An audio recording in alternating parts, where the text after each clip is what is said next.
The music you're about to hear is from my great-grandfather, Doc Loman, and this is the first time I've ever heard him sing.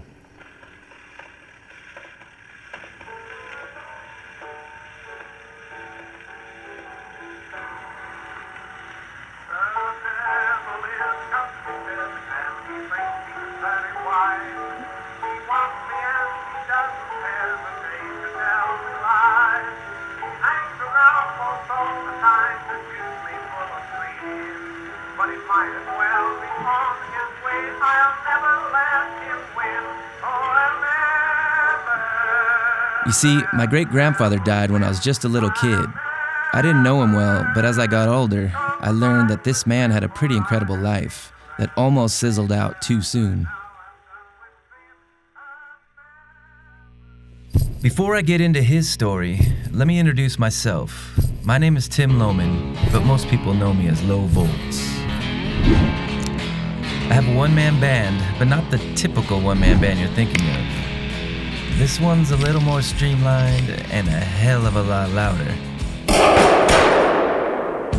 I've been known to stomp on a thunderous kick drum, play fuzzed out slide guitar, and howl at the moon in a manner that really gets the shacks shaking.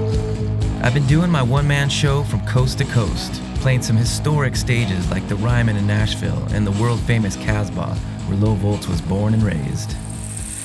I've been fortunate enough to warm up the stage for some iconic acts like Leon Russell and Brian Setzer. It's been a hell of a run. So music is in my blood, and my existence almost never happened. So let me tell you the story of where this blood came from. My great-grandfather, James Warren Lowman, aka Doc Loman, was a traveling gospel singer, author, and death row inmate. That's right, Doc Loman was sentenced to death. I'll get to that in a bit, but picture this. It was the turn of the 20th century, and Doc was traveling all over the South and Midwest, performing, preaching the gospel, and even recorded a couple records to sell to make a living. As it is today, it was tough to make a living by being a musician. Along with training to become a minister and attending theology school, my great-grandparents had to sacrifice a lot to make ends meet.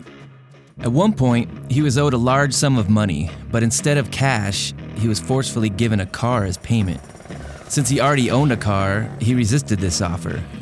But the paying party told Doc, take the car as payment or take nothing at all. Little did he know, that car was the product of an organized mob murder, which led to Doc being arrested and sentenced to the electric chair.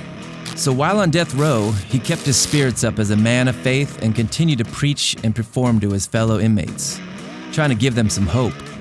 On the outside, my great-grandmother, Mabel Scott, who was pregnant at the time, was just as hopeful to be reunited with her love. As an innocent man approaching his impending doom on the chair, a few key witnesses to his case came forward to testify that Doc Loman was nowhere near the site of the murder that took place in Texas. Because at the same time, he was at a music recital in Bethany, Oklahoma. And with that, he was released immediately and reunited with his wife and newborn son. With his new lease on life, Doc continued to carry on his passion for faith and music, while also writing a book about his experience called Up From the Depths, The Miracle That Saved Me From the Electric Chair. Growing up, I always knew my great-grandfather had a wild life. This folkloric figure up on the family wall with him wearing a Stetson hat, buffalo chaps out in the Wild West, holding the coolest Gibson-style guitar I've ever seen. I eventually read his book, and I was completely fascinated about his brush with the electric chair. I saw comparisons to my life, minus the whole death row thing. But we're both traveling musicians, just trying to make a living. In the very back of his old book, there's an advertisement for his records that were available for sale back in the day that I never thought to seek out until recently. So I've been searching high and low, digging around crates, and reaching out to all my record collector friends across the country just to keep a lookout for these vintage shellac records because I've never heard his voice. On one random day, my girlfriend Danny Bell was searching the internet for these records and stumbled upon one of Doc's double-sided records for sale in Pennsylvania. So she had it shipped to us out in California. I really wanted to hear his voice for the first time on a record player from that era, so now I had to find one. You rang. What's the password? Electric chair? Well, come on in. It's gonna be electric.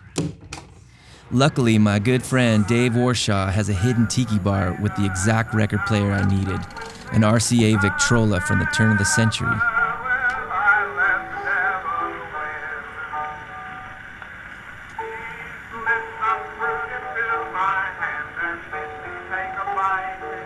It's wild to think he's been gone for so long, but his presence here is stronger than ever before.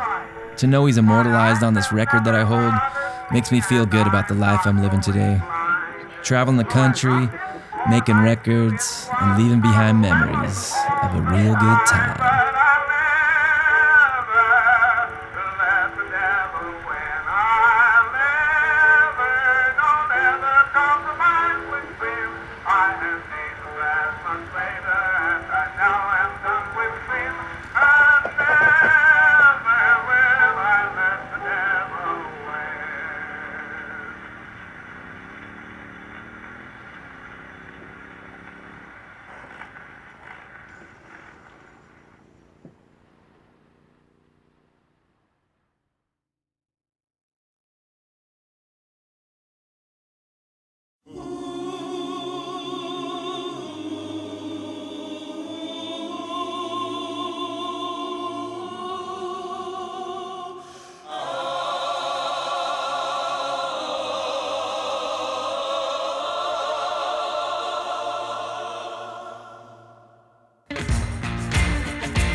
Once you slip, you're in deep.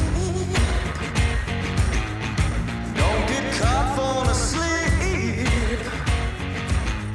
They'll pick you right from the top. Once you're down, they